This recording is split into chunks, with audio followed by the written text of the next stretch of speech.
ప్రాంతాల మధ్యన భారతదేశం కొరకు పుట్టిన పార్టీ, గుణాత్మకమైన మార్పు కొరకు పుట్టిన పార్టీకి ఆంధ్ర తెలంగాణ మధ్యన చిచ్చు పెట్టడం అనేది మీ యొక్క లక్ష్యమా? మీ పార్టీ రూల్స్లో ఉందా? మరి ఎందుకు ఇక మీ పార్టీ?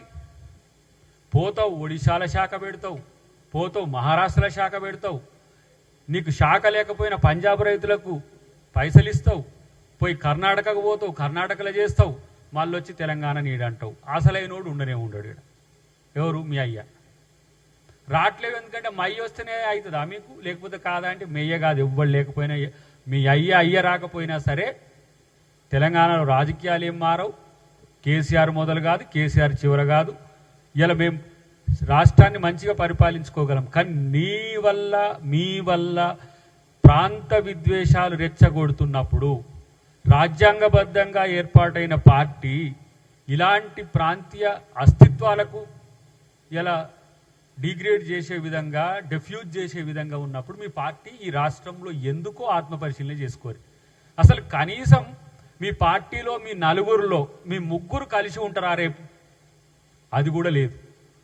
మేమేమో ఒకవైపు ప్రజా సమస్యల కొరకని ప్రజాభవన్లో పెడితే, సెక్రటరియట్లో కుల్లా మొత్తం గేట్లు మీరంతా ఐరన్ రాడ్ చేసి పెట్టి మొత్తం సెక్రటరియట్కి వచ్చేటోడు ఎవడైనా రావద్దన్నట్టు చేస్తే ఇలా సెక్రటరియట్ను మొత్తం ప్రిన్సిపల్ సెక్రటరీ ఆఫీసులు, మొత్తం మంత్రుల ఆఫీసులంతా మేము వెసులుబాటు కల్పిస్తాము. ఈడ గాంధీ భవన్లో మేము ప్రజల సమస్యల కొరకు పెడితే మరిగా మీరెందుకు? మీరు దేని కొరకు? అసలు మీ పార్టీ దేని కొరకు? పంచాయతీల కొరకేనా? పంచాయతీల కొరకు ఒక పార్టీ అవసరమా ఈ రాష్ట్రంలో? నేను అందుకనే పదే ఎందుకు ఆంధ్ర మీడియాని ఎందుకు నేను దాన్ని ఉటంకించిందంటే, ఆంధ్ర మీడియా అని చెప్పి దాడులు చేసే స్థితికి వచ్చింది. అదే ఆంధ్ర మీడియా కదా తెలంగాణ మూమెంట్ను చూపించింది. అదే ఆంధ్ర మీడియాలో కదా నువ్వు, మెయ్య, మీ చెల్లె, మీ బావ అందరు పోయి మీడియా ఇంటర్వ్యూలు పెట్టింది. ఏ రోజైనా మాలాంటి వాళ్ళనో, కోదండరామ్ లాంటి వాళ్ళనో, ఇంకా ఉద్యమకాలని, నిజమైన నికార్సైన ఉద్యమకాలని అదే మీరంటున్న మీడియా ఏ రోజైనా స్పెషల్ ఇంటర్వ్యూసో లేకపోతే ఏమైనా ఆర్టికల్స్ చేసిన చరిత్ర ఉందా? దాని మీద కూడా ఆ కోటాలో కూడా మీరే ఎక్స్పోజ్ అవుతుంది. మీ నలుగురు తప్పితే టీఆర్ఎస్ పార్టీలో, బీఆర్ఎస్ పార్టీలో ఎవడు అసలు బయట ముఖం తెలిసినోండే ఉండనియర్ అవుతుంది. ఉన్నోళ్ళను మొత్తం ఎల్లగొడితిరి. లాస్ట్కి మొన్న విజయశాంతి గారు కూడా పోయినట్టుంది. ఆమె మళ్ళీ కాంగ్రెస్ పార్టీకి వచ్చింది. నరేంద్ర గారు అయితే ఇట్లా ఎవరిని వరుస పెట్టి ఏ కరువు పెడితే రెండో నెంబర్ ఉన్న ఎవరు కూడా మీతో ఉండలేని స్థితికి ఇప్పుడు అదే రెండో నెంబర్కు పంచాయతీ వచ్చినట్టుంది.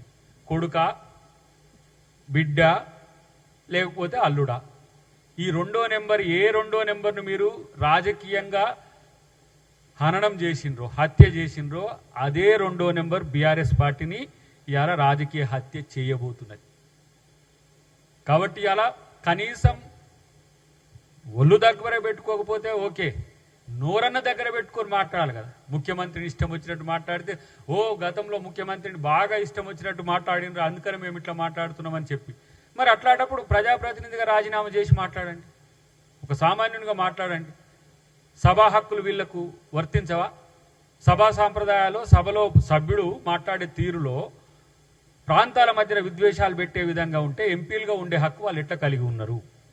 ఎమ్మెల్యేలుగా ఉండే హక్కు ఎట్లా ఉన్నారు? ఇవన్నీ జరుగుతుంటే ధృతరాష్ట్రం లెక్క ఇంట్లో కూర్చొని, నేను అనుకుంటున్నా ధృతరాష్ట్రం అనుకోని కేసీఆర్, ఇంట్లో పుల్లలు పెట్టి పేయించి నీ కొడుకును ఇవాళ తెలంగాణ సమాజం మీదకి ఒక వికృత రూపంగా పంపిస్తున్నావా? ఇదేనా నీ రాజనీతి? ఇదేనా నీ రాజకీయ సంస్కృతి? కేసీఆర్ ఏమన్నంటే, ఇప్పుడు మేము మొన్న ఏదో కేటీఆర్ అన్న రోజు ముసలోనికి ఏదో హాస్పిటల్ వాడి అని చెప్పి అంటే దాన్ని పెద్ద ట్రోల్ చేసిండ్రు. నిజంగా కూడా చేతనైతుందో చేతనైతుందో పక్కన పెట్టండి, కనీసం సానుభూతి చూపిస్తే కూడా మీకు సానుభూతి తీసుకునే పరిస్థితిలో లేరు. ఇంత అహంభావపూరితమైన, ఇంత ఫ్రస్ట్రేషన్తో, ఇంత సైకిక్ ఐడియాలజీతో ఉంటే మీరు ఈ రాష్ట్రానికి ఏం అవసరం? పాలించండి రా నాయన అంటే లక్షల కోట్లు దోచుకొని దొంగల్లాగా ఇంట్లో వండుకుంటుంది. ఇవాళ మళ్ళీ తెలంగాణ ప్రజలు మా వాళ్ళని వస్తుంటారు. తెలంగాణ ప్రజలు మిమ్మల్ని పాలించమంటే పోయి రాష్ట్రాలు, దేశాలు పట్టుకొని తిరిగితిరి.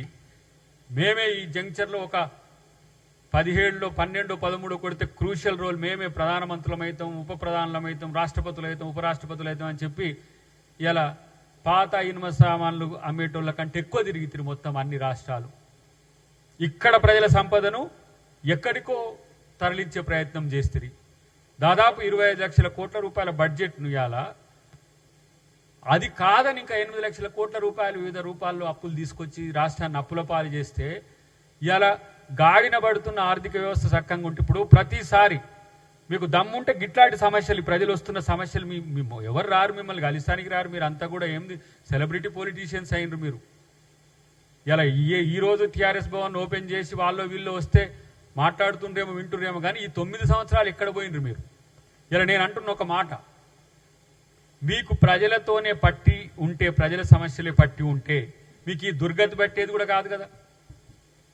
ఇలా ప్రతి సందర్భంలోనూ ప్రజల్ని మీరు అవమానపరిచిండ్రు. ఇప్పుడు ఆయన అంటాడు, కేటీఆర్ ఏమంటాడు, మీరు బిర్యానీ కొరకు ఆశపడ్డారని అంటారు. బిర్యానీ కాదురా బాబు, కనీసం ప్రజాస్వామ్యాన్ని కోరుకున్నారు. ప్రభుత్వం వచ్చిన మొదట్లో మమ్మల్ని కలిసిన చాలామంది ఉద్యోగులు, చాలామంది ప్రజలు ఏమన్నారు తెలుసా, అట్లీస్ట్ మేము వీ కెన్ బ్రీత్ సార్ అని. కనీసం ఇప్పుడు ఊపిరి తీసుకోగలుగుతున్నామని. మీ కాలంలో ఒక్కలను కూడా ఇలా మీకు అరెస్టులు అంటే భయం అవుతుంది ఎందుకు? అరెస్టులు అంటే, కేసులు అంటే పిచ్చిలేస్తుంది ఎందుకు? సిగ్గుండాలి కదా. ఎందుకు కోదండరాంను అరెస్ట్ చేసిండ్రో చెప్పండి, ఎందుకు మందకృష్ణ మాదిగని అరెస్ట్ చేసిండ్రో చెప్పండి, ఎందుకు రేవంత్ రెడ్డి గారిని అరెస్ట్ చేసిండ్రో మీ దగ్గర సరైన ఉందా? నేను మురళీ ముదిరాజ్ అనే తమ్ముడు చనిపోతే, శ్రీకాంతాచారి చనిపోయిన రోజు సింబాలిక్గా చనిపోతే, ఎవ్వరు కూడా క్యాంపస్కు పోవాలంటే పెద్ద నాయకులు భయపడుతున్న రోజుల్లో నేను క్యాంపస్ స్టూడెంట్, పిహెచ్డి స్టూడెంట్ని కాబట్టి అందరు పిల్లలు అడిగితే పోతే నా మీద 7 కేసులు పెట్టి జైల్లో పెట్టిండ్రు. ఎందుకు దయాకర్ను కేసు పెట్టినవు, లోపటేసినావు అని చెప్తే నీ దగ్గర సమాధానం లేదు. దాంట్లో 23 మంది కేసులో